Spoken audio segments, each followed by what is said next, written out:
another man doing that thing. That's when I get angry.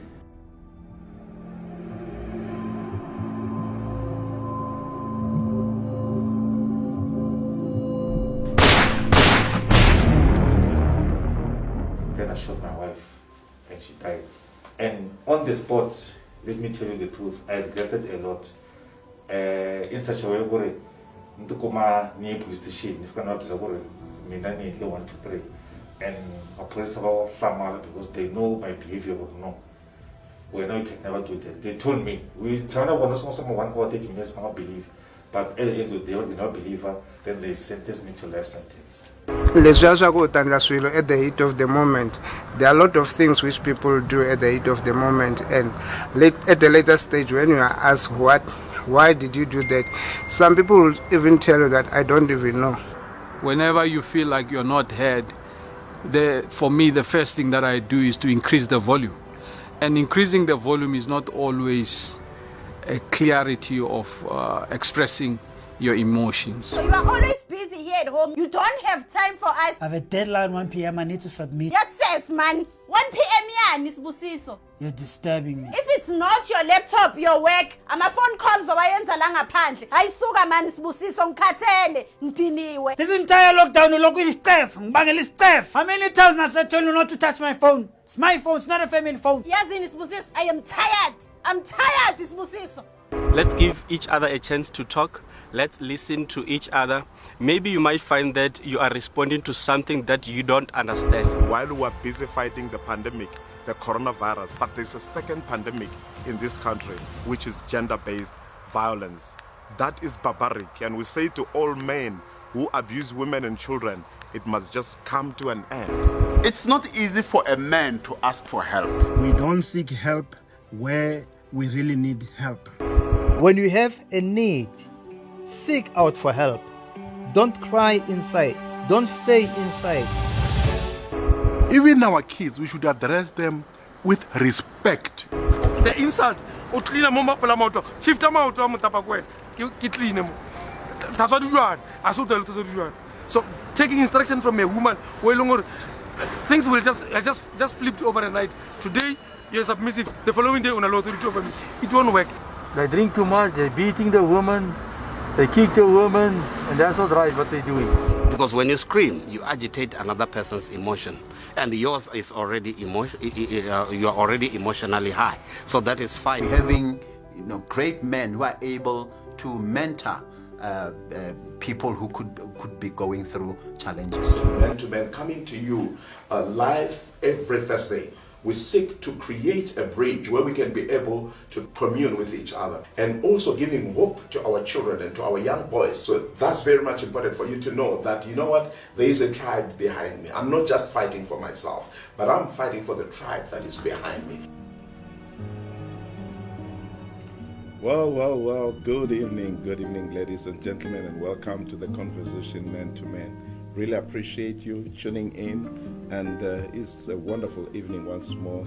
And just want to take this time and say, Pastor Sbu, you're welcome to the conversation this evening as my co-host. Thank you so much. It's been a wonderful time also behind the scenes with the guys that do all the great work, guys that are not seen. And I am excited once again to be here, and I really appreciate the opportunity. I've learned a lot, and I continue to learn, and I'm ready to learn once again today. So thank you for the opportunity. Great. Family, you're welcome. Remember, we are dealing today, continuing on factors that makes it hard for one to forgive. And gentlemen are talking, and of course, on these very subjects, even ladies are talking. Remember the scripture that I closed with last week. It's in the book of Matthew, chapter number 18, verse 21 to 22. Because the subject of forgiveness comes a long way, friends. And it is the key in life. In fact, it's very, very much important. In fact, today, those of us who call ourselves Christians, we are the finished work of forgiveness. And when you see families thriving, when you see husband and wife growing old together, when you see friends sticking together for a very long time, I must be honest with you, forgiveness is in the center of that, because to err is human, and like they say, to forgive is divine. The scripture reads, and I just want us to have this at the back of our minds as we hear all the contributions. It reads, "Then Peter said to him, Lord, how often time should my brother sin against me and I forgive him? Is it until 7 times? Jesus said to him, I say unto you, until 7 times. I say unto you, until 7 times. I say not unto you, not until 7 times, but until 70 times 7. 70 times 7. Peter coming to Jesus and say, how many times do a brother offend me and I forgive? Is 7 times not so? I want to believe that somebody had really given it to Peter, and Peter was up to here, and he thought, this guy, I must be honest, only 2 times or only 1 time, I'm done with him. But you know what? He went to Jesus for validation, for him to stamp his anger and his reasons for being offended. But Jesus is like he just throw cold water on him, because he says to him, no, not until 7 times, but until 7 times, until 70 times 7. So Peter thought it 7 times. If Jesus had said yes, he was going to finish somebody. And he's human. This is Jesus' disciple, and he is tired, he's offended, he's had it. So, gentlemen, how many times do a brother, a sister, a wife, ladies, a husband, a child offend you and you have to forgive them? Let's hear what gentlemen have to say. Thank you very much, guys. Let's hear you talking, because this is the conversation made today. Thank you so very much.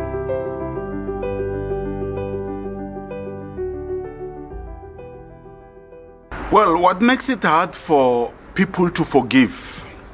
I'll speak of men in particular. But generally speaking, I think what will make it hard for people to forgive is when they look for someone whom they are supposed to forgive, and they continually do the same thing that they are supposed to forgive them for. So you ask me to forgive you, you come and ask for and beg for pardon on doing 1, 2, 3 things, and tomorrow you go and do the same thing, and that will be making it so hard for me to believe your request for pardon that you requested yesterday. So in other words, what will make it hard for people to forgive is to see the people whom they are forgiving to continually do the same thing that they have asked for forgiveness for. They should rather say, no, this is my habit, this is how I do things, rather than to say, forgive me. They should rather say, forgive me for doing things this way, instead of forgive me that I've wronged in this way and that way. For me, I think factors, or one of the factors that makes us not to forgive easily, I think, is the way we have been brought up. If we have not been brought up as boys or as people to learn to say sorry, that fact, I think, it internalizes things for you not to hold for you to hold grudges. So I think we need to teach our youngsters to be able to say I'm sorry, even if they are not wrong, just to say sorry. And I think the second factor could be people who always harbor a lot of anger, or people who harbor a lot of unforgiveness, not putting themselves in the feet of other people, to say even themselves they can wrong other people and they will expect to be forgiven in that regard. So let's not harbor a lot of anger. Instead, let's release that anger from us. Let's always learn to say sorry even if you are not wrong. Really, we need to grasp on this topic, because forgiveness is key in our lives. I've realized when I was growing up, factors that I've observed, our uncles, our fathers, that not forgiving is key in healing. And the reason why I think men are not forgiving easily, or are not forgiving at all, most of them, is because of how they were brought in life. Because I'll give an example of my biological mother. She raised me as a single parent, but she struggled to forgive. So I've learned that from her. So I had to learn how to forgive people, and she struggled a lot to forgive people. So reason why men don't forgive easily, because they're not opening up. They're still used to saying the saying of a man does not cry, and really we need to change that as men. We need to change the whole thing. Be open to our spouse, be open to our children. It's important for us to engage even more to our community. So we really have to open up this conversation as men and forgive, and the healing it's in forgiving. And then I wanted to put my remarks on the factors that makes it too hard to forgive. With me, the first one that I would like to say is language. Sometimes in language, when somebody gets to swear on you in English, and even swear at you at your mother language, in your mother language it's very much difficult to can forget how that person has swear to you. So you will always remember when you see that person, even if you've forgiven the person, but you will always remember, or no, I've forgiven that person, or it's hard for me to forgive since they have swear to me, told me something that is really of concern. And then the other thing again, the other point that I've got is the other factor is that when you are afraid that the same person who hurt you is going to hurt you again. Because sometimes it's very much difficult when you have somebody that you put in your life, you put him first, and then that person gets to hurt you, and then you get disappointed with that person. In a way, wherein I would like to forgive, to give another example, is like sharing your information. Maybe there is a pastor that you know, you go to him, you share your information. A friend, you share the information. That person that you trusted, then you get your information being heard somewhere.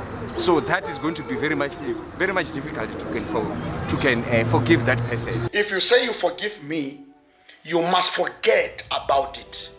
Because if you don't forget about what I've done, you didn't deal with your sense. You didn't deal with, you just say forgiveness with your mouth, meaning your heart and your soul still have that pain or that mistake that I've done.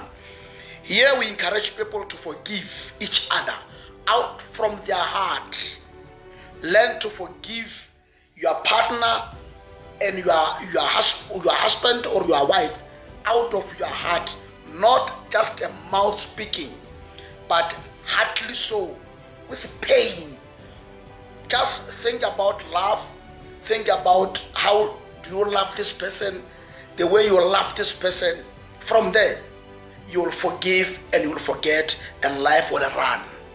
Factors that contributes for being hard to forgive. One of them is when you are an individual, you think you will never make a mistake, or you think you have never made a mistake. One, when you are asked for forgiveness, you should really consider that that person who's asking for forgiveness, he is talking from his or her own heart. Therefore, forgive that person. For example, if you don't forgive the person who has wronged you, or if you forgive the person who has wronged you, what difference does this make to your life? One, if you don't forgive, it kills you emotionally because you always think of the wrongs that they've been done to you. But if you forgive, you are freeing yourself from thinking of the past, from thinking of the hurts that they've been brought into your life. It is therefore very necessary to forgive, even if the forgiveness is not asked. For your own sake, for your own healthy, for your own good sake, just decide to forgive and forget. Because that person might have made a mistake, that person might have wronged you, while that person is there away from you. He or she might living a happy life, forgotten that he has wronged you, but you are keeping that into yourself. Therefore, decide to forgive, whether the forgiveness has been asked or not. Just forgive and forget. You will live in peace. I thank you. Gentlemen, forgiveness sometimes becomes difficult. And this is largely because of items that we burden ourselves with. Many times we find it difficult to forgive because we think and we feel that when we forgive, we are playing dead and we are letting people play on our heads. We think that when we forgive, we condone what the other person has done which is wrong to us. Yet when we forgive, we actually free ourselves. But many times, ego plays a part. And because we think we are men, we think we are macho, we want to hold on to that hurt that makes us hate and become angry. The other thing that makes us not to forgive is because we want to use this hurt that we feel when someone has wronged us as a blanket and as a cover, as an excuse for not doing the right thing. We want to make it a blanket and a cover, an excuse to continue fighting. And all that is wrong. Thank you. You forgive because it's important for you. Because if you don't forgive, reason being that you think that person will come back to you and say sorry, and then they don't. Now you become a bank of a problem in yourself. This thing will damage you as a human being. So it's important that even though a person didn't come to you and say sorry, and that person has wronged you, you move forward. Difficult for one to forgive. Also, there are people who consult wrong people in order to forgive. Depending on who one consult on the matter of forgiveness, can depend on the kind of advice they get. But another matter is the question of pain. If the level of pain is so deep that one is really hurting, it's difficult. So that's why many people take time to forgive. They wait until they feel better, and then they can find it in their hearts to forgive another person.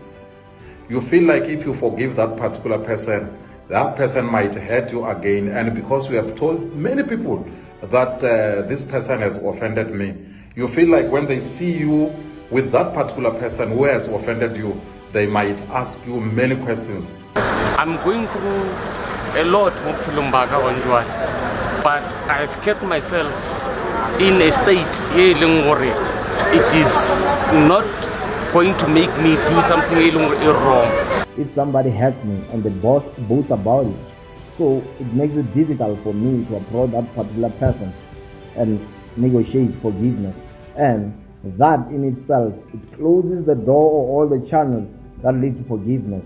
It is hard for many people, or let me say for some people, to forgive. This is because of pride and anger issue. Some people have anger issue. Anger issue is chifafa. Vanhu lava nga na swifafa a va swi koti ku rivalela munhu un'wana hi ku aka vona va twa va satisfied va ri satisfied loko ku ri ku va kote ku tirhisela. Kanti when it comes to pride, a person thinks like if he forgives somebody, that somebody might gain something. And another thing also, you find that the person who has offended the other one doesn't show remorse. And that adds pain to the person who has been offended, because this person thinks that this one, what he has done or she has done, she did it deliberately. So those are the things that most of the time make people not to forgive. Some, even if the people ask for forgiveness, you find that they don't find it in their heart to forgive the other person, and that is because of pride and anger issue.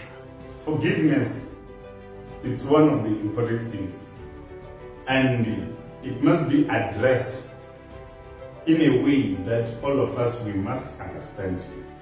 Forgiveness is an opportunity.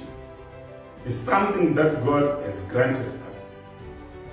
When something had happened in my life or in your life, you can forgive just to ease yourself out of everything, to free yourself out of what had happened in your life, to set yourself out of the bondage of that prison. Why? Because there are many things that are happening in this world, and some of them we don't have control over them. I cannot control somebody's action towards me. But when something had happened of which is not good, I can forgive that person. To forgive a person is to set yourself free.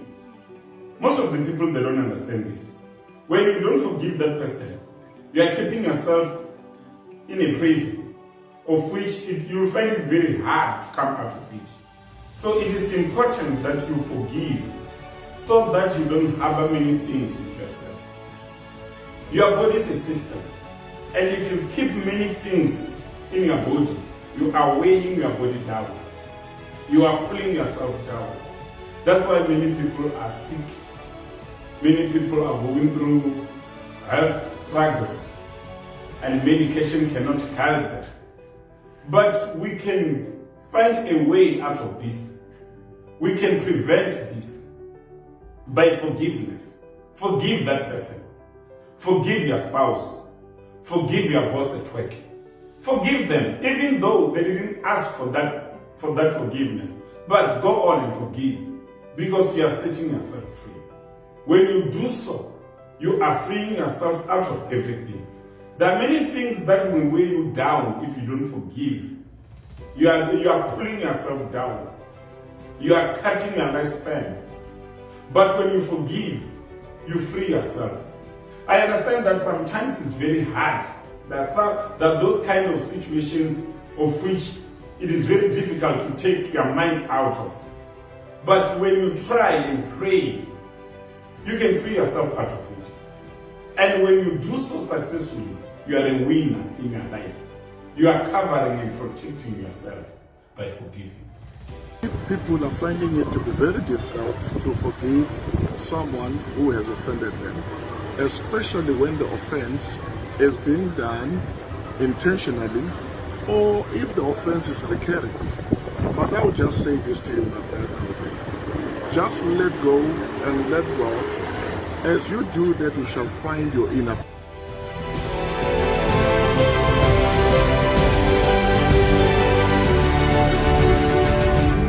Greetings, my pastors, and thank you very much for this opportunity. My name is Hlulani Fanuel Magaisa. I think forgiveness is something that every one of us must embrace. It is very difficult to control how people should treat us, but we can choose how we respond to their treatment towards us. If we do not forgive people who have wronged us, we are poisoning ourselves, according to my understanding of things. Because at many times, Pastor, people that we don't want to forgive, you find that they continue and move on with their own lives. And we are still stuck with them in our hearts. We're still carrying those heavy hearts. We're still wearing those long faces. And that becomes a poison itself to us. So unforgiveness can grow and pollute many areas of our lives if we harbor it for a longer period. It can rob us of our joy. It can steal our dreams. It can steal our freedom. It can make us miss even opportunities which are very important in our lives. And on the issue of factors that make it very difficult for people to easily forgive, it is true, Pastor, that there are things which, of course, make it difficult for people to forgive. And one of these factors is grudges. People think that holding grudges against people who have wronged them is a way of finding some sort of satisfaction. But if those people are not easily moved by our grudges, then it hurts us more again, you know. So we just have to let it go and free ourselves. We just have to forgive. Thank you very much. Advocate. It's Pastor Twala here. Yeah, it's a deep topic, Mfundis. It's a deep topic to unpack, because man is ordained and wired to uphold justice and the execution thereof.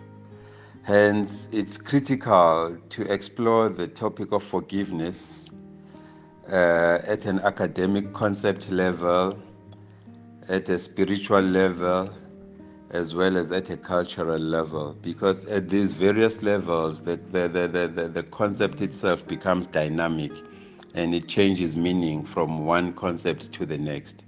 So in this way, once one is able to establish whether there was an error that created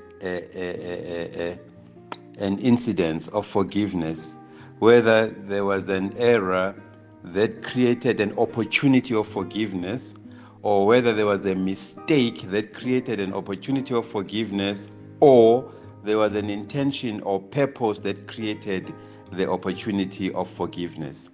Hence, if we go to the scripture, you will notice that the scriptures, together with the law, I'm talking here about the rule of law, the application of the law, they speak of malice and wickedness. Okay, now with malice, it is that deep intention to want to harm the next person, and it can be inspired by nothing but just pure hatred or being mean. And wickedness, again, it's a totally different kettle of fish, because wickedness is a state. But it's a state of being. You are just evil by nature. You've got no regard for law. But again, as you ascend and enter into the realm of the spirit now, God speaks of blasphemy. And blasphemy, by definition, is an unpardonable sin. So this is just me, Advocate, thinking loud. Yes, it's quite a beautiful topic to unpack. It's deep, and it requires the application of deep revelation, deep intelligence, deep substance, where we compare spiritual things with spiritual. And like they would always say, deep calleth unto deep. Thank you so much, my Advocate.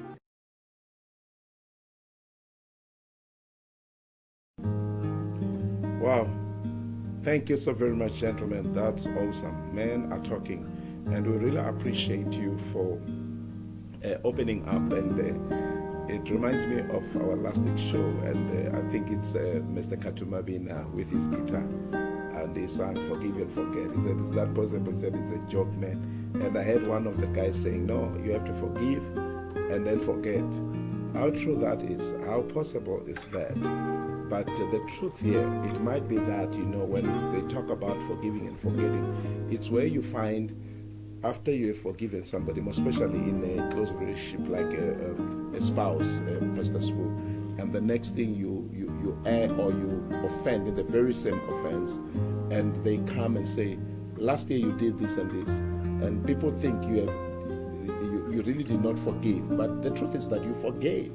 You let it go. You accepted that they were wrong, and you accept their apology. But when they do something, they provoke, and it's natural, because we are wired that way. You can never forget. And even when God says he forgives and forgets, not that it left his archives or his memory. No, he says, I do not count it against you. But I know, God knows everything. I do not count it against you, So we must not confuse that. You cannot forgive and forget. You can forgive but not forget. What you forget is the pain that you felt, or what you forget, or what you try and deal with is you do not have the very same reaction like the first time when you were hurt. So let's get that straight. You cannot forget. Honestly, it's impossible to forget. Most especially, Pastor Sbu, with the clip that we're going to watch now of one of my daughters, Tabile Jauke. Tabile has a story that to tell her to forget, it's a joke. But the truth is that she's been able to forgive and to be able to stand and move on with life. So Tabile is going to come through and just share with us the story that I think she shared on the SABC. And after that, we had a conversation with her. I had a conversation with her, and we'll also listen to that conversation. And in the conversation, of course, is what led to her being bitter, being angry, being hurt, to an extent where she thought, does really God care? To an extent where she tried many times to commit suicide, to an extent where she became so bitter that she felt, I think I must kill my mom, you know, and even thinking of killing herself. And when she relates the story, you will get it that no, it's not nice. But you know what? She's up, she's running, she's encouraging young people, she's vibrant, she's put herself together. But she cannot forget what she has gone through, most especially because it involves molestation, it involves physical abuse, it involves rape, it involves all these things. And the reason, gentlemen, I allowed Tabile to come on board is because her troubles started because a man acted unbecomingly. A man was rude because she is also a product of rape.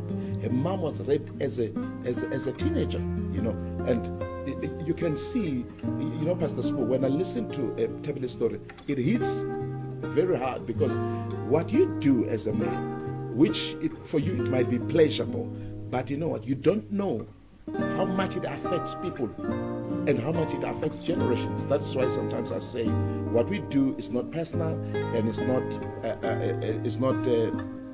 hidden, but it's generational. Yes. You know, it moves from one generation to the other. That is why what we do and how we do things, it can just affect the next generation. So, Pastor Spo, let's hear what Tabile has got to say tonight. Thank you so very much.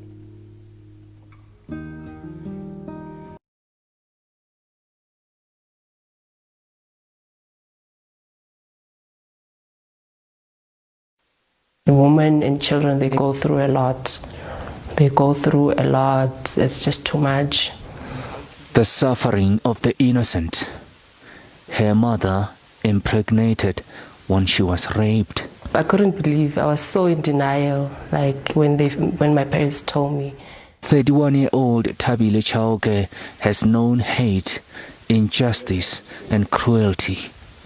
Her natural instinct was to blame her mother.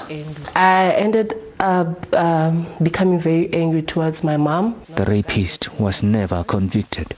To protect her from him, she lived with relatives, but she was not welcome. I was abused a lot. I was also molested, things like that.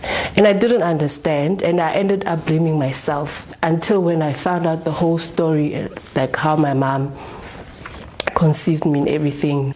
A child rejected by those who could have and should have shown her love. There was no one to embrace and protect her. I knew how to clean. I knew how to wash my clothes at the age of 6. When other kids are going to school, I didn't know that there was something called school or a daycare. 6 years after returning home to Alex, history repeated itself. Like her mother, she too was raped. The guy is still in prison even now. It took time to heal. A distraught daughter and a traumatized mother, both forced to face the same ordeal.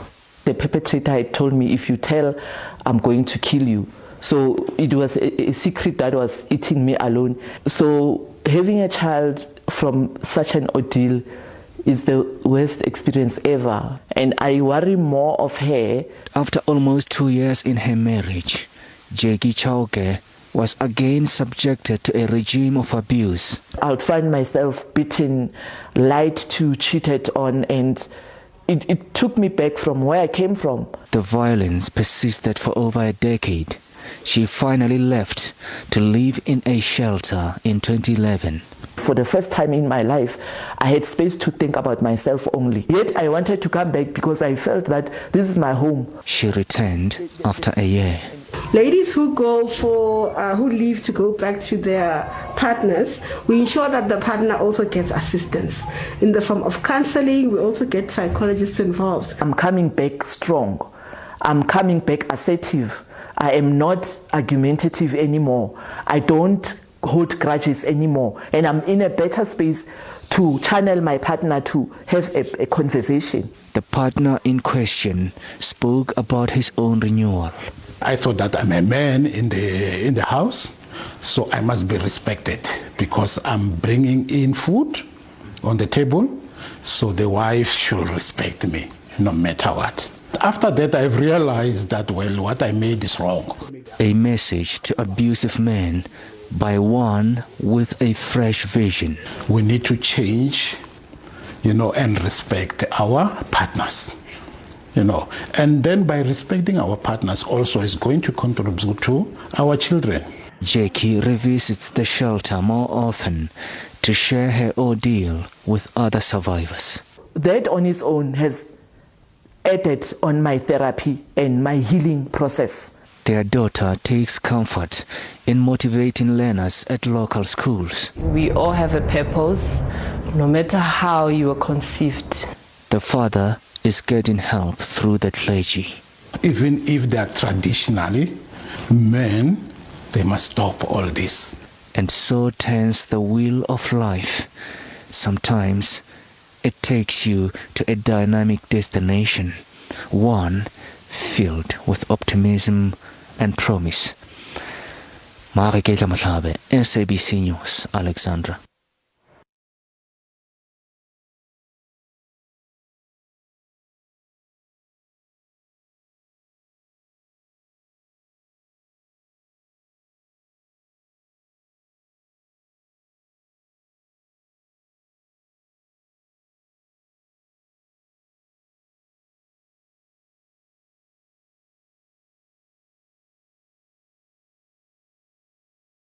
And today we have an honor of having Thabile in the program to share with us as we look at the topic, factors that makes it hard for people or for one to forgive.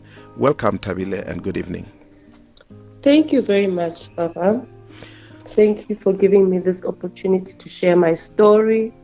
And I hope that somehow it'll help someone out there, whoever is experienced what I have experienced, or someone who's still having that thing of unforgiveness. I hope that somehow they'll be eased with what I'm about to share. Yes. What can you say to us when we talk about forgiveness? You can just maybe briefly relate your story when we talk about being able to forgive and move on in life. Okay, I'll just love to start from the beginning, where it all started. Yes. So I grew up in the townships of Alexandra. So my mom, she conceived me at a very young age. She was only 16 that time. So as young as she was still in school. So then, okay, she decided to take me. That time, I'm still young. I think I was 3 or 4 years old. She took me to her relatives. I still even remember the day till now, even everything, the picture and everything. We were both very excited. We took a taxi. We went there the first day. Okay, in the afternoon, she was walking out the gate and with my aunt.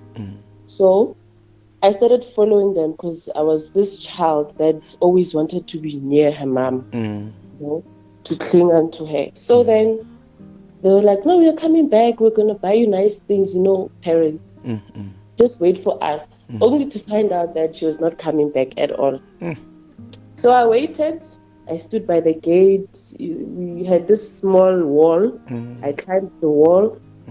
I sat there, looking left, right.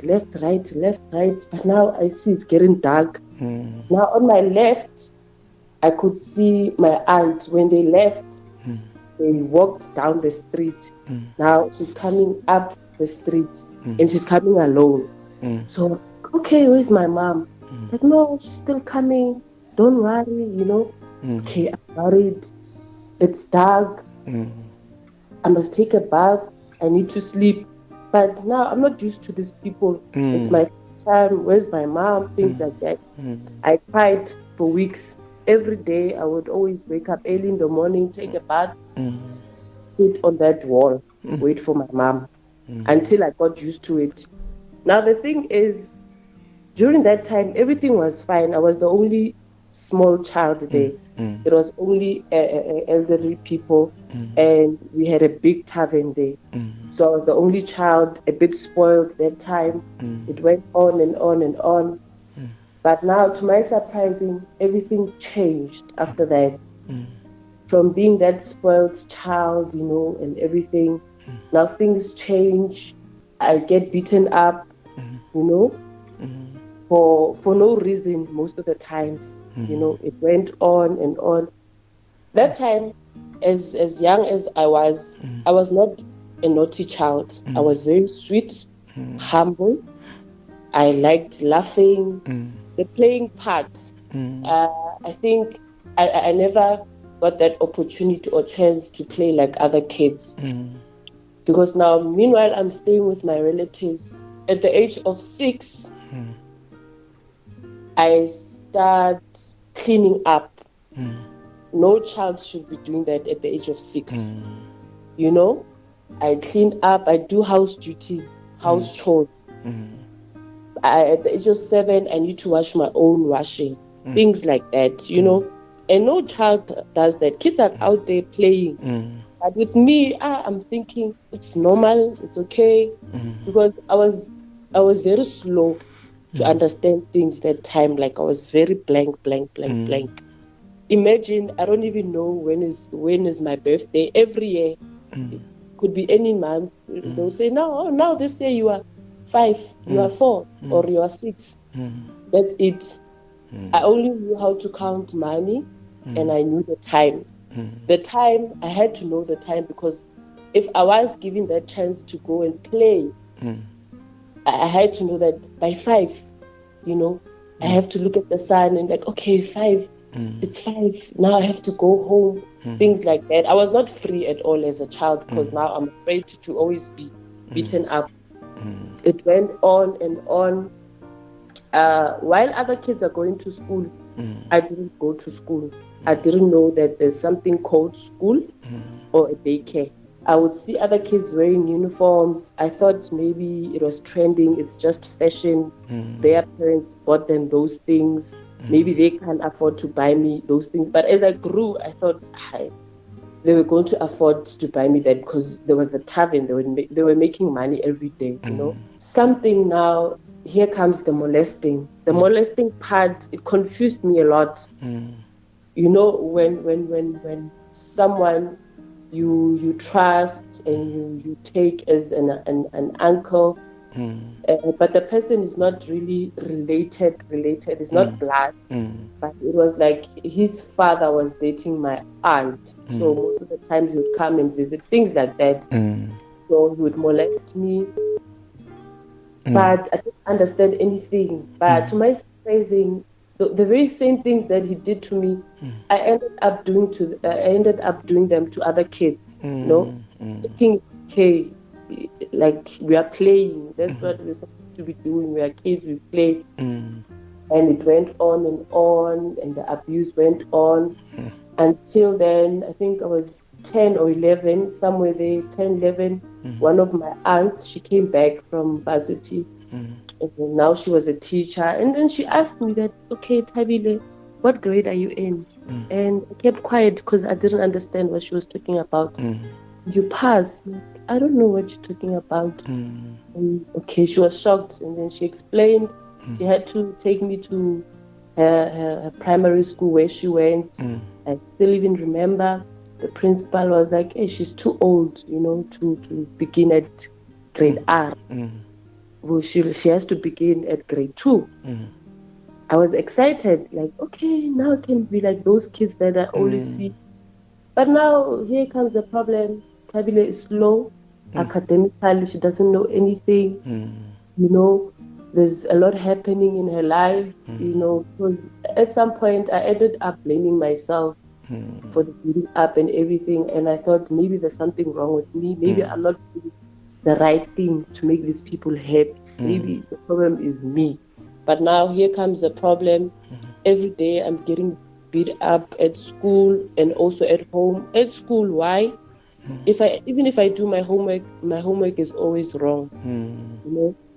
Even if they help me at home, because I'm slow, they don't understand. Just beat me up, not help me at all. So I end up writing my own stuff. And now I get to school, it's wrong. Those days in the 90s, what, they beat you up. So it went on and on. until then, my mom, she decided to take me back, but I was not seeing my mom for years at that time, and I didn't understand why. Okay, I stayed with my mom. She's married, and when I got to my mom's house, there was a little girl. So now I see that little girl. I'm thinking, with the slowness that I had, I'm thinking she's visiting my parents. She's just a child, only to find out that she's my little sister. She's after me. And it took me time to understand that. Not like, oh, this kid, she's visiting my parents. Parents will fetch her soon, things like that. As I grew, then I got to understand, oh, she's my younger sister. But now, I was afraid to tell my parents all of these things. Most of the times, I would tell my grandmother, meaning the mother of my mother, but I wouldn't tell her everything because I was still clueless with other things. I thought they were right, things like that. But the beating up part, I would tell her, and then, but parents, my mom, she didn't even take it that serious that time, only to find that inside, something was growing inside of me, bitterness and anger, it grew and grew and grew. Now I changed, I became very rebellious. As a teenager, I started doing things that I was not supposed to be doing because now I gave up on myself. At the age of 12, I started becoming very suicidal. From the age of 12 until I was 26. I was very suicidal, and nobody knew about that because the things that I did to myself, they didn't work. The only thing, they would just harm me, or I'll just get sick or have a scratch, things like that. So it went on and on, tormenting me.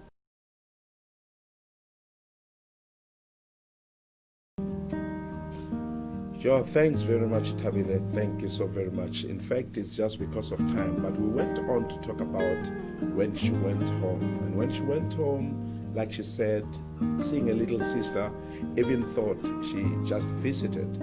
But then, that's when now things became even worse. She became, as a teenager, with all this frustration of rejection, the mother having left her, and the parents decided to finally tell her why she was to be taken to exile, if I may put it that way, that you are a product of rape, and the man who raped me, and I was young, asked where is the baby. So I feared for you. I even thought he wants to kill you because he's a well-known person in the community. He's a bully person in the community. And she says she could not believe that, because she thought they are fabricating, because she was angry. If you remember how she related how her mother left her, and she was looking at her mom thinking mom is coming back, but mom never came back. And when they told her that, then she said, honestly, I became so frustrated, so bitter. She tried to commit suicide several times, but she only hurt herself. She said suicidal thoughts were her daily bread. And even so angry that she thought, I should kill my mother and kill myself.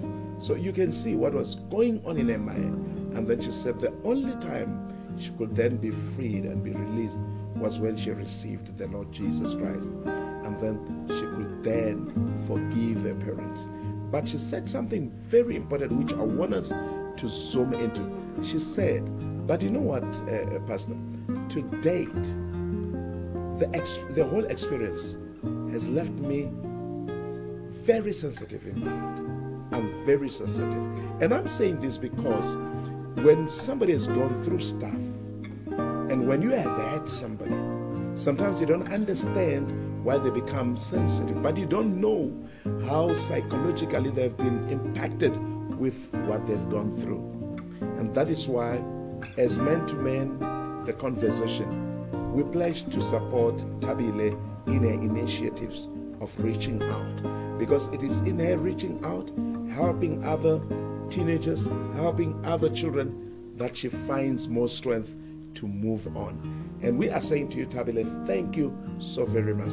And I'm saying to us as gentlemen, we are fathers, we are husbands. She is a product of rape. she's a daughter to somebody, a violent somebody who regards people's emotions and people's feelings less. And I'm saying to us, gentlemen, whatever we do is not personal, it's generational, it's not temporary. Ngesizulu bathi umenzi uyakhohlwa but umenziwa akakhohlwa. I must be very honest. Some of the horrible things, some of the nasty things that we do, we may forget. But people that have been victims of our actions, they never forget. But thanks be to God. And I'm saying to somebody who says, there's no God.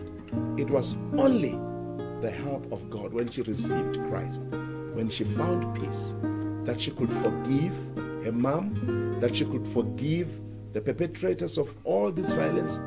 She says to date, they even rejected her mom for reconciling with her, because to them, they did not regard her as a child.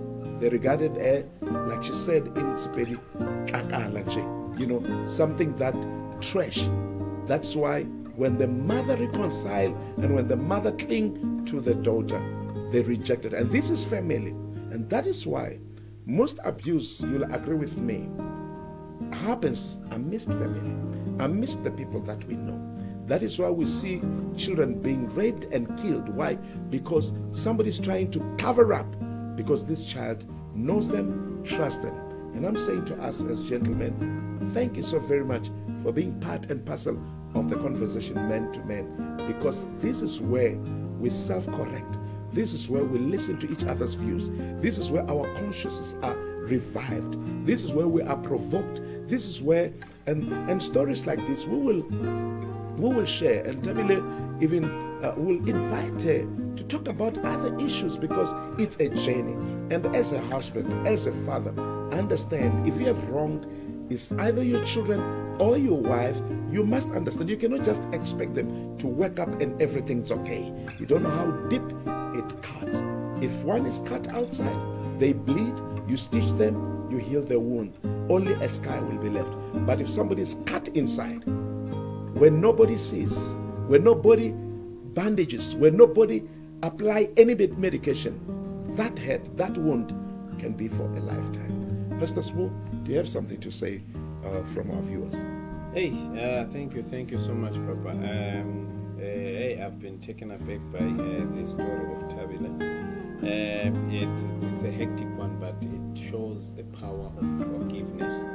And we've got men are talking. I'll just recognize them: Dr. Raxen Mangani, Dr. Mbedze, Brateri Mieni, Michael Mucharini, Boma Gaisa, they are in, Bo Maluma Shaba, they are in. There's quite a number of men that have contributed and said things, but I will not read through for the sake of time. And we really appreciate men for doing so, because at the very same time, their comments, they will forever be on this page. Yes, and men will be able to visit it and to learn. That is why, gentlemen, when we say it is the conversation, there are those people that will contribute through their videos, some through voice notes, but on the comments line, we all must contribute. And I'm saying also to ladies that are with us here, please contribute.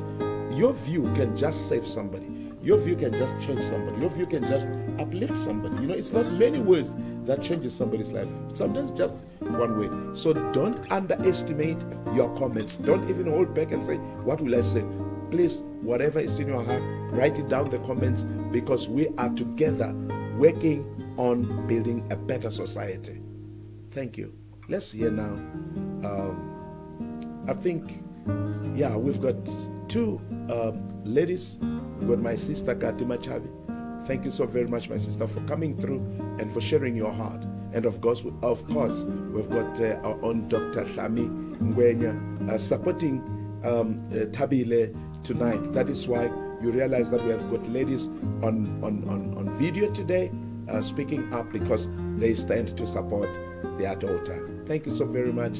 We really appreciate you for tirelessly contributing on this platform. And remember, let's stay together. I know we will take about 10 minutes after the hour or the hour that we use, because we have got our professional, that is Dr. Mukwena, and he's going to be sharing with us after we have summed up everything. And Dr. Mukwena, thank you so very much. You are such a blessing, sir, and we really appreciate your contribution every week, and God bless you and bless you richly. Let's hear what the ladies have to say. I'm Dr. Shami. I feel very excited to be contributing to this important topic on for forgiveness. The question is, why does it make it difficult for people to forgive? There are two things that I think contribute to that. Firstly is the nature of the pain that a person has been subjected to. That can determine whether a person is easy to forgive or not. But also the depth of that pain also determine whether a person is able to forgive or not. Maybe I can also add a third element. The period within which a person stays in that pain also determines whether a person is quick to forgive and whether it is easier for them to forgive. Having said that, as much as we promote and we preach that people need to forgive, we also need to know that it cannot be a one-size-fits-all. We need to understand the context and support people as they go through that journey of finding closure to whatever they have been subjected to. Ultimately, forgiveness is the ultimate goal that we are looking for. Thank you. As individuals, we often have high expectations of other people. Women generally are very fortunate because the world has groomed them to be passionate and caring individuals. In my language, there is this saying that goes, "Bukati ba kanza imbiru," meaning that when you get married as a woman, you should expect difficulties, you should expect challenges, but you need to go out there and face these challenges head on. You need to be a strong woman, a strong mother, a strong wife. Hence, women find it easy to forgive. It's unfortunate that the respect that the Bible speaks about is often construed to mean submissiveness. Men, on the other hand, have been socialized to be strong and courageous people. They often expect perfection from women, and their ego makes it difficult to forgive. They look at forgiveness as a sign of weakness. And the lesson we need to teach ourselves is that forgiveness is a sign of emotional strength. Nobody is perfect.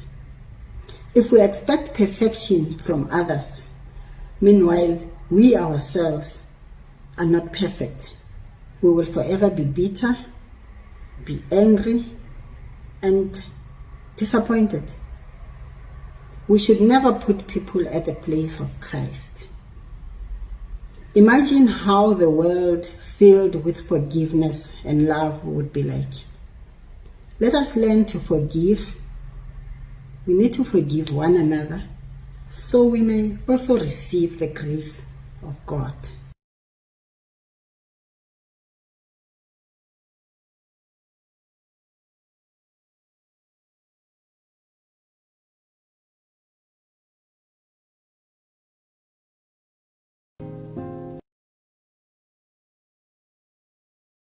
Give someone, you tend to fear that they may do it again and keep on hating you, and forgetting that as much as you don't forgive them, it means you are hating yourself, because you continuously drink the poison every time you are with them or you are reminded of how they have hurt you, and that can destroy you. So forgiveness is a very important thing, of which I believe we must be able to do it over and over.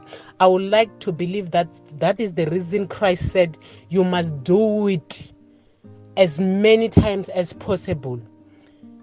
you cannot count and say I forgave you yesterday, because when you forgive, you are not doing the person who has wronged you a favor, but you are doing yourself a favor, because you are letting go of something that had potential of keeping on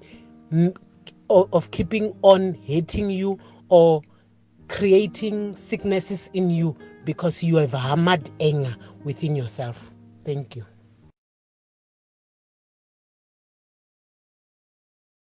Hard for one to forgive is anger. I think too much anger at some point can cause lack of self-control. We often hear people saying that as long as I live, I am not going to forgive so and so after what they've done to me. Over my dead body, I am not going to forgive so and so after what they've done to me. When you are very angry, emotions can be so strong that forgiveness can actually be the last thing in your mind. When you are very angry, you become too distracted that it feels so right not to forgive another person. You become too distracted that you feel that the person who has wronged you do not even deserve your forgiveness. At some point, you may have valid reasons for not forgiving that person, or your reasons for not forgiving that person may be making a whole lot of sense. But like we have said previously, when you forgive, you release that pain in you. When you forgive, you release that anger in you. When you forgive, you're setting yourself free. Even when your reasons, you're having valid reasons for not forgiving that person, at the end of the day, it's very important, or it's a good thing to forgive so that you can set yourself free. I think another reason that makes it hard for one to forgive is that people feel that when they forgive, they're actually giving them another permission to hurt them over and over. So they rather be in a state where they do not forgive, so that those people can actually stay away from them, so that they don't give them another permission to hurt them again. Yeah, I think those are the two reasons for me that I feel they make it hard for people to forgive. Thank you. Factor that makes it hard for one to forgive, I think, is pain. When you think about the pain that you went through, when you think about the sleepless nights, when you think about everything that has happened and how hard it was for you as a person to move on, and then at the end of the day, you think that the other person, he or she is they are just getting a free pass, because it even makes it worse when the person wants to justify the wrong that they have done, and you as a person, you know that whatever they did to you was wrong. But at the end of the day, God is the only judge. God knows our heart. He is the only one that is going to judge between you and the other person. It was not an easy thing, but because you have let it go, because you have chosen to forgive, or you have chosen to forget about the pain, then you just have to let God decide between who's wrong between the two of you, because at the end of the day, God is the only judge in everything that we do. Today's title is about factors that makes it hard to forgive. Here with the factors, I'm going to name and elaborate each factor. Factor number 1, untrustworthy. Here we are referring to a situation whereby you have lost trust and you are finding it difficult to retrust again. Factor number 2, distorted experiences. Here we are talking about ignored resolutions. We're talking about banking issues, whereby people will be keeping things to themselves without anyone knowing about it, without looking for any help.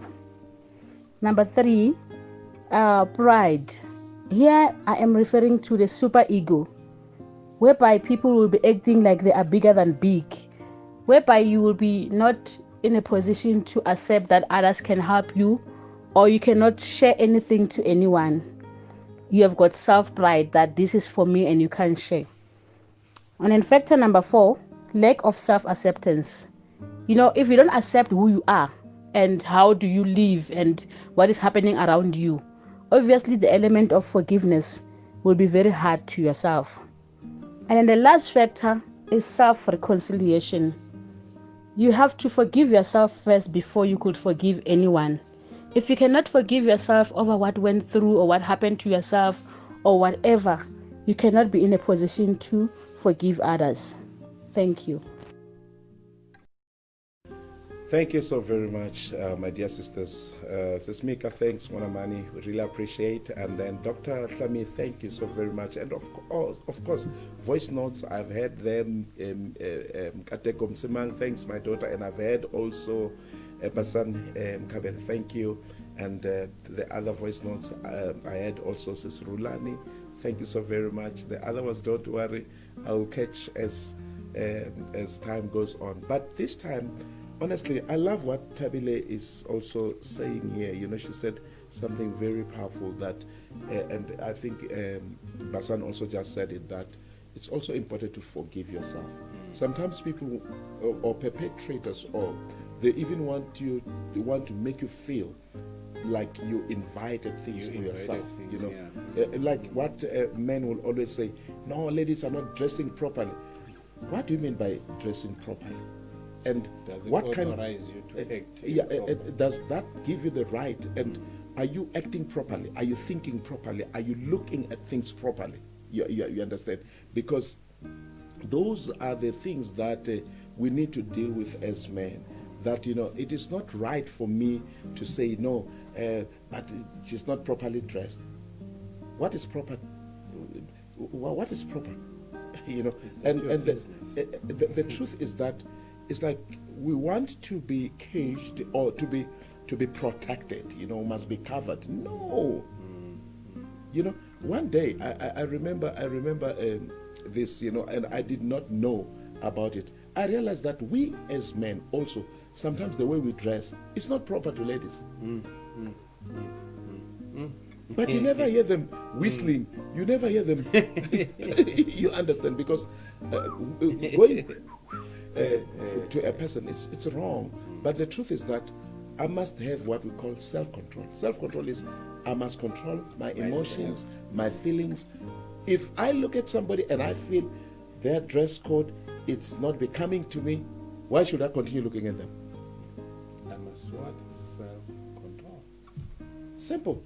So honestly, we must not, and as men, because this thing of saying no, but they, ladies, no. We're talking about our daughters here. We're talking about our sisters. We're talking about our wives. We're talking about our mothers. What proper do you mean? What kind of proper? What does a 5-month-old and a 5-year-old, how proper should they dress? No. But you know, I'm saying this, and I'm not saying it to you guys because the reason you are here, you are responsible men. You are men that wants to be part of the solution and not part of the problem, and we really appreciate you. But wherever we are, in car washes, in offices, when we're talking business, please let us have that respect for ladies.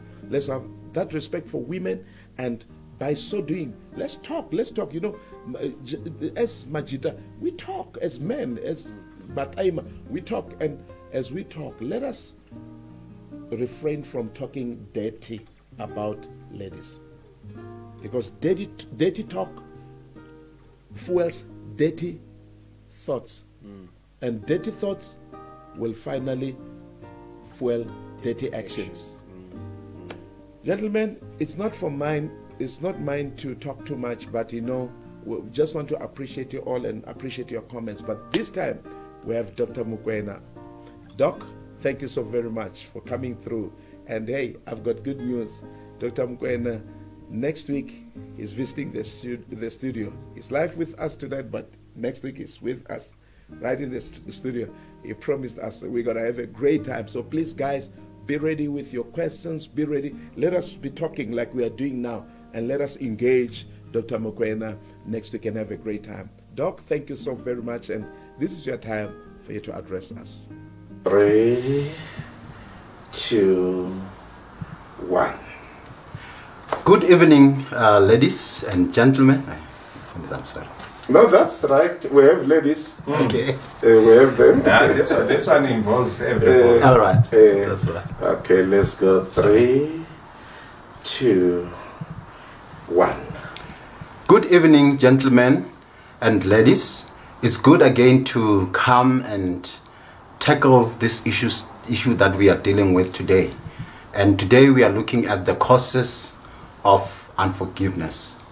I'm going to touch some of them. They are not all, but these are also very important to look at and to reflect on. Interestingly, today, as I was having a walk in the mall, I saw two young kids, around 2 to 3 years. And when I was passing, they were fighting. And the parents separated them. Now I'm asking myself, who was the instigator? Who started? And why did they start? And there was another one, I assume, who was retaliating and trying to defend himself. And I'm asking myself, what was he defending himself against? Was there any other alternative that he could have made or done in that situation? And as we are talking about forgiveness and the causes, I want us to think about the issues that are involved in it. For example, if someone comes and they they act unjustly on me, that makes me to feel some form of anger, and I may be humiliated. And others, because of that feeling of anger and humiliation, they would want to react, to act back. And that is something that happens as humans. We want that to react, to gain some form of mastery or personal confidence or personal power. Is it all? Is it all that we should do? Let's say someone has infringed on me and they've caused me pain and I cause them pain. Do I end up feeling good?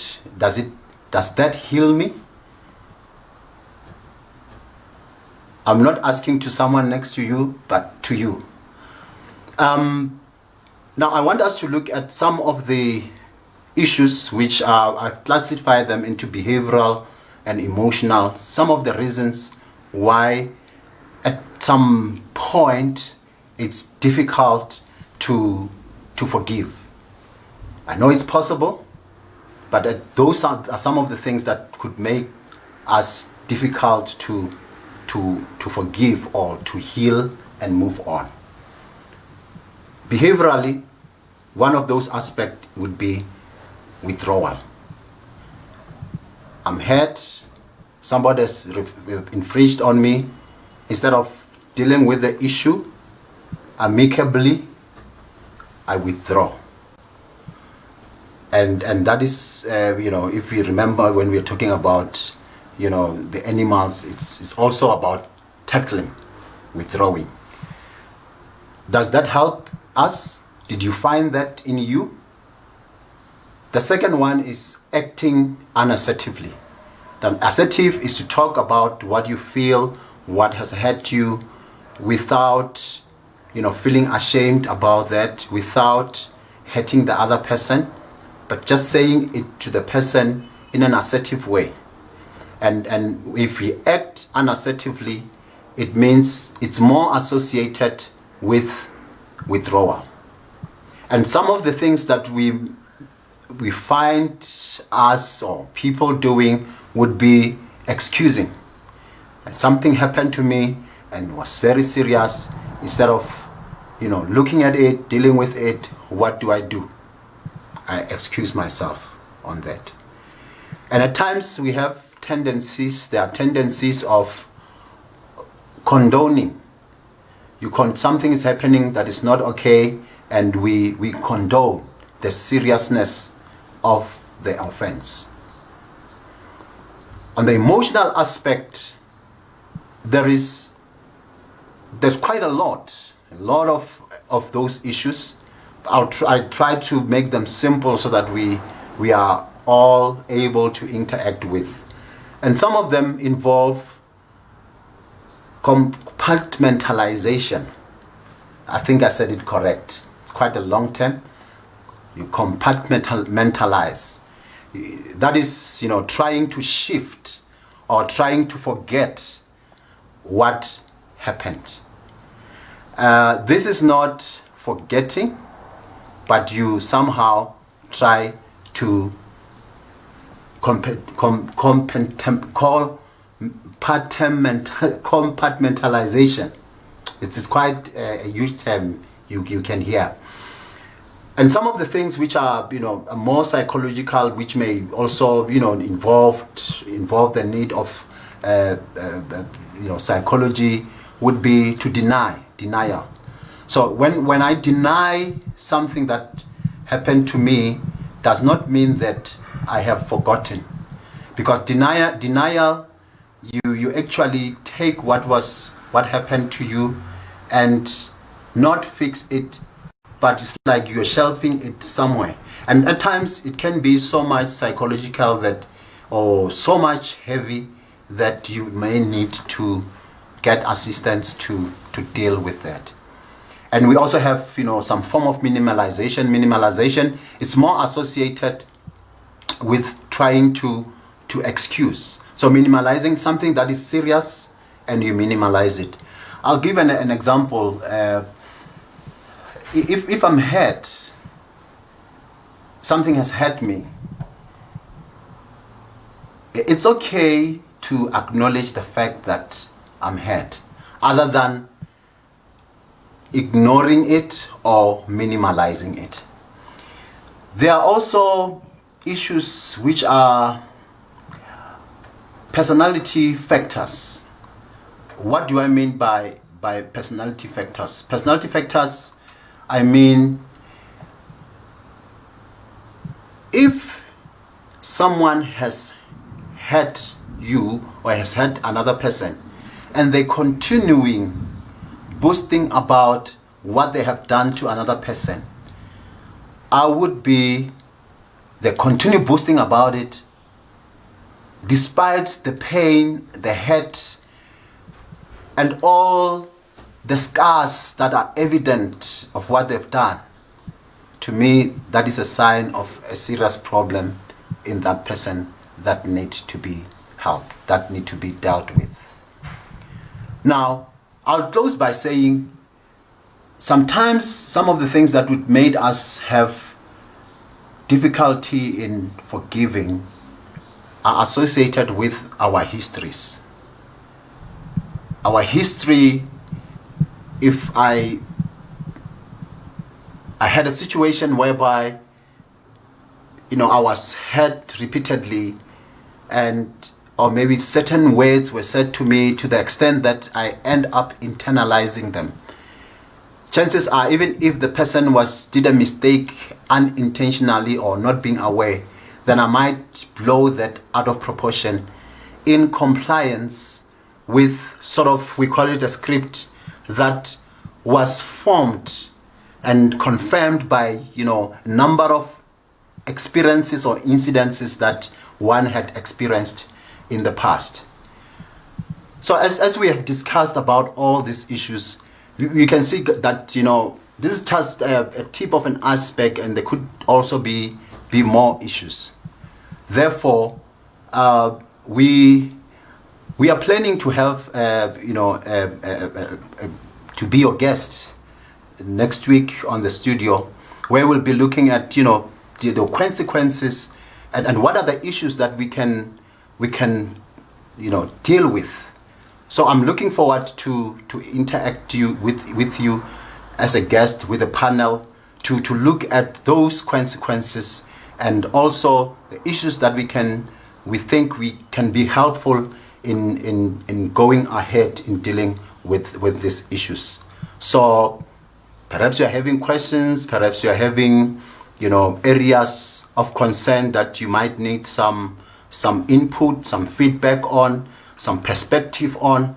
We will be there to look at those issues next week with Pastor Strike and other panelists. So thank you very much this evening, and I wish you a great evening. Good night. Thanks, Doc. Thank you. That was super. Yes, that was awesome. We really appreciate. And Doc, thank you for also visiting us live next week on the studios. We really appreciate, and we're going to have a great time. Tabi, thanks very much. And I hear your comment here. So please, ladies, join us even next week, because we'll be talking. Some questions. We're starting. Yes. Some questions you can know. It's going to be interactive, eh? Yes. And it's going to be interactive, and then we are going to be able to handle quite a number of issues as we close this topic on forgiveness. And my friend is going to give us a song like he's doing. As for us, we say, this is the conversation, man to man. And thank you, gentlemen, for being with us until now. Don't worry much about time. Sometimes we need to be longer a little bit, more especially when we're to accommodate Tabile. And I think she brought a lot of contribution into our show, so that we understand when we talk about violence, when we talk about hate, when we talk about forgiveness, then it's real, it's alive. Pastor Swo, your few words before we wrap up, and let my friend Mr. Katumabina, the veteran of ECHO, to say bye-bye to us. Thank you so much, Papa. For the time that we've had, it has been a time of healing. It's been a time of restoration, and we thank our guests and our contributors, our resident contributors. I will not mention them, that have given us contributions. It has been a wonderful day, and till we meet next week, we are looking forward to another wonderful show next week. Yes, of course, with Dr. Mukwena right here live. We're going to have a great time. And thanks very much, guys. Thank you very much, our sisters. We really appreciate you. We really appreciate you tuning in and staying with us. And hey, did you see or did you watch the Business Corner? We have the Business Corner premiering every Thursday, 6 o'clock. Or it's happening. Please, if you have a business, guys, wherever you are, because you understand, this platform does not care where you are. You can advertise. And we know it's not for charges, man. We're saying, let us together join hands and rebuild our economy as we continue blessing God. And of course, I almost forgot the great news that the president gave us yesterday. Not only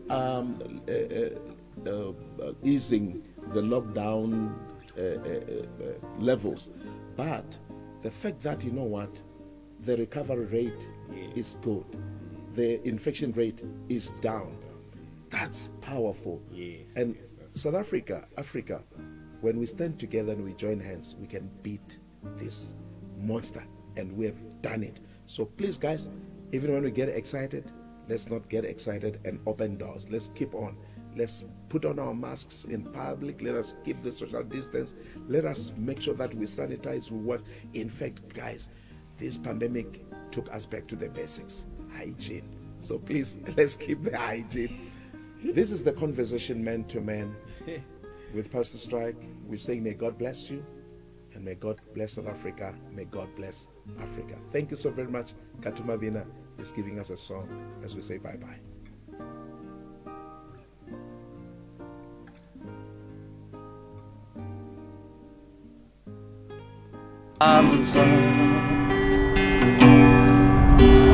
Better not try to give an answer.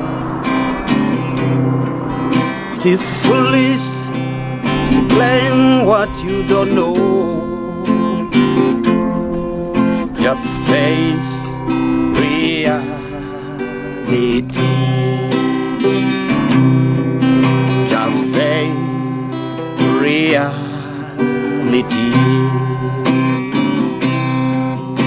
one day you wronged your loved one,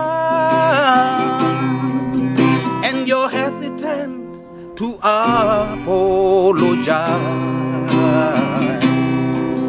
just to swallow your pride and say, I'm sorry.